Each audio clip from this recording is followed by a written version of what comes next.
Hey everybody, how's it going? I am using ML Sound Lab's new Reflex IRs. Now the thing is, these are said by Miko to be a lot more mix ready.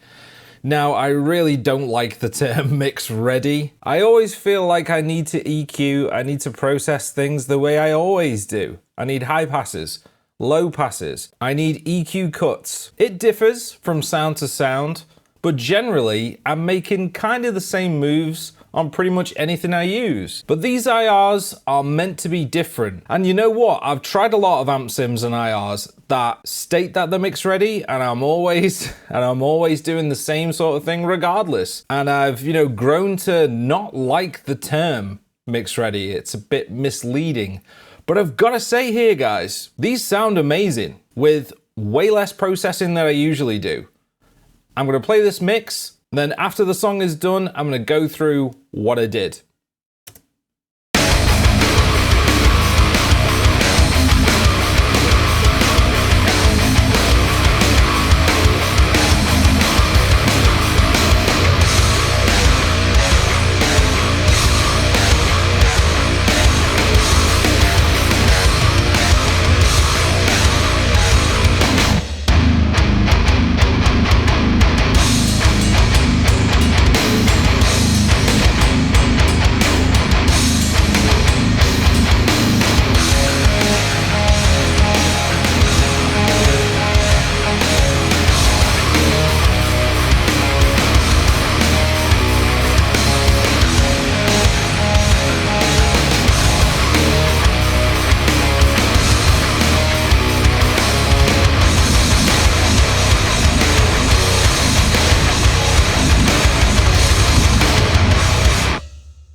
So as you can hear there, guys, a very aggressive song, and the guitars are cutting through very, very well. And I'm using a sound that is pretty gnarly. So if I get into it, got NA808 as a boost, one of my favorite boosts. I didn't go with the shoeless drive here because I loaded up an old template of Terminus, and this is what it came with. Terminus itself, yeah, don't be intimidated. This amp sim sounds pretty much amazing, near enough in its default settings, but I am using a boost, so I've tweaked it a fair bit. This is one of the gnarliest, most aggressive amp sims out there. Tons of lows, big fat mid-range, cutting highs. It's glorious. So I was thinking, okay, if these IRs can tame this beast, can make this beast sound really great with minimal processing, then, I'm in. Then I go into Pulse. So the Reflex IRs currently, what Miko released is the Gen 30. You've got the Mix 77 as well, which I used on the second guitar. And there's a Greenback pack as well. They all sound fantastic. I mean, ML Sound Lab, he's been doing IRs for years and they all sound amazing. I've got the Miko 2 plugin, which, pretty much everything on there sounds absolutely world class. No surprises there. So I thought when he came out with a new IR pack and, he's redoing stuff he's already done in a different cab, I thought, yeah, okay, we'll see what this is. Kai sent over the packs and, I was skeptical. I'm like, oh, it's more mix ready? I was like, oh, okay, has he EQ'd them? No, what he's doing is he's using a 1x12 Fat Baby, I think, Zilla cab. And he's loading the speakers into that, which is right up my street. Years ago, when I did the Barefoot pack, the Vintage 30 in my PRS 1x12 cab, it's an oversized Mark Tremonti cab. And I thought, well, let's mic it up, get some IRs. And I thought at the time, well, this isn't gonna sound very big, is it? These aren't gonna sound very good. It's a 1x12, that's gonna be rubbish compared to a 4x12, but I was pleasantly surprised with its massive low end, nice thick mid-range, and a very nice top end. And I thought, wow, if more people knew, we'd probably have more 1x12 IR packs out there. Years have gone by and I hardly see anything out there, for metal anyway.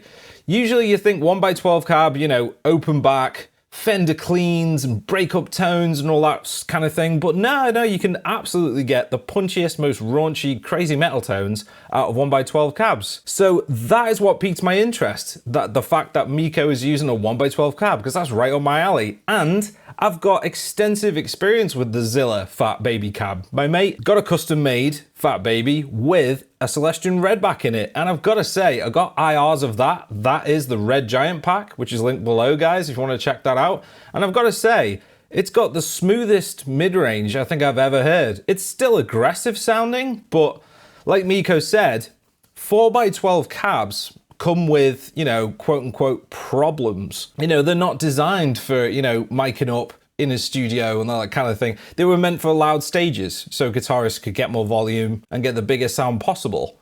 It just so happens that they sound really cool under a microphone. So, you know, that's it's become the norm and I'm all for it. This isn't really about fixing problems. It's more about exploring different sounds for me. Like, I do not buy into, you know, any marketing that there's problems to be solved here. I'm just buying into the fact that he's using a 1x12 cab I know really well and getting really kick-ass sounds out of it.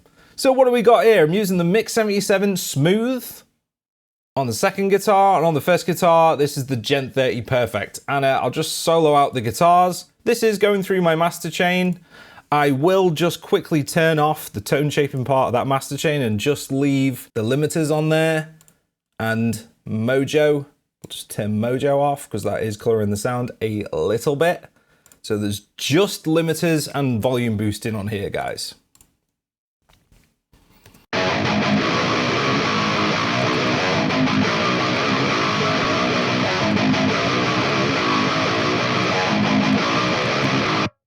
And what you see here is the only processing I've done. Again, I'll say I don't subscribe to Mix Ready.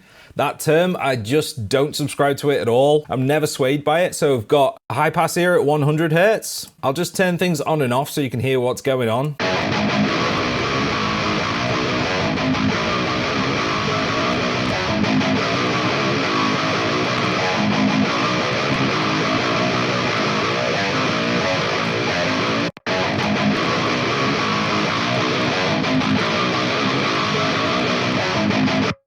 And that cut here at 3.6K, you can hear the whistling. I'll turn it on and off.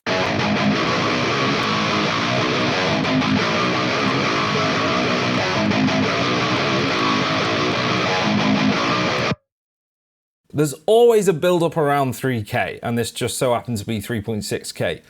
Always be using your ears, guys. Do EQ cuts and boosts and high passes. I mean, I highly recommend a high pass at 100 Hertz, no matter what you're using, just in case, to get the guitars out of the way, the bass guitar. And I'm doing the Andy Sneap trick there at 220 Hertz. That is the only processing I've done on the guitars. I mean, you know, it's the IRs into that bus processing EQ, and that is it. You guys know me, I always use re-EQ after guitars, high pass, low pass, a cut of 4K, and a cut around 300 Hertz. But this time, I was convinced, like, these are fantastic IRs. They've got a fantastic mid-range. They don't really need a whole lot of mixing. I'll quickly roll through a few.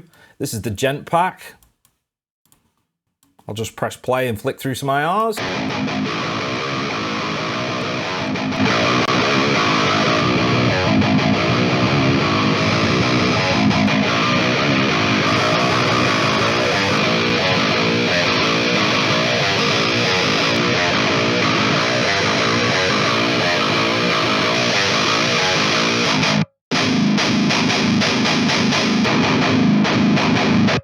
I mean, the pack comes with a bunch of different stuff like mixes like Perfect, Bite, Smooth, stuff like that. Same with the Mix 77 pack. And those are the ones to go with. Like, Perfect is perfect. It's a fantastic sound for a mix. And I'll just flick through a few in the Mic pack, in the Mix 77 pack. So it's panned to the center again.